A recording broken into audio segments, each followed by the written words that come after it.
Good morning. This is Memorial Day, Monday. Tucked in after Jeremiah is the little book of Lamentations that nobody seems to know about. It's a sad, mournful 5-chapter poem that Jeremiah wrote as he watched his beloved city of Jerusalem burn to the ground at the hand of the Babylonians. He begins his poem this way. How lonely sits the city that was full of people. She has become like a widow who was once great among the nations. She who was a princess among the provinces has become a forced laborer. She weeps bitterly in the night, and her tears are on her cheeks. She has none to comfort her among all her lovers. All her friends have dealt treacherously with her. They have become her enemies. In 1984, my wife and I visited the Mayan ruins of Chichen Itza in the Yucatan Peninsula of Mexico. Quite an impressive array of buildings, including this magnificent pyramid. I know you've seen pictures of this. It was quiet as we and the other tourists walked around. No sounds of what was once a bustling city. But in the silence I could almost hear the eerie shrieks of horror that once filled these streets.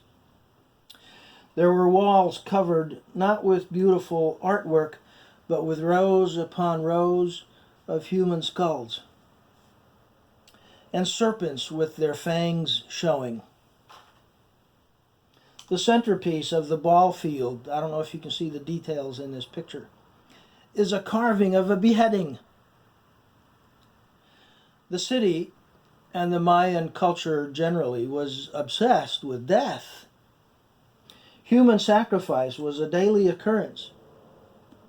The focal point of this temple is this altar, this little guy here, where victims would have their still beating hearts ripped out of their chests.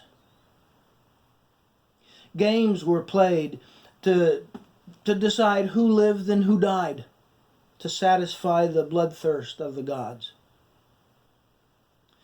It's no wonder the culture didn't survive. They essentially killed themselves. I gather that that's what happened to Israel and to Jerusalem.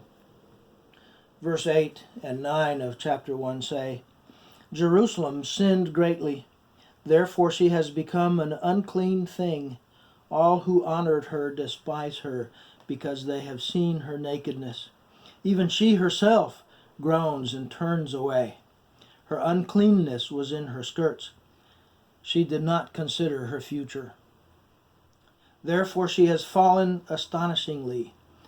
She has no comforter. They did not consider their future, and they destroyed themselves. I wonder if 1,000 years from now, people will walk around the ruins of our society and see the ghosts of our self-destruction.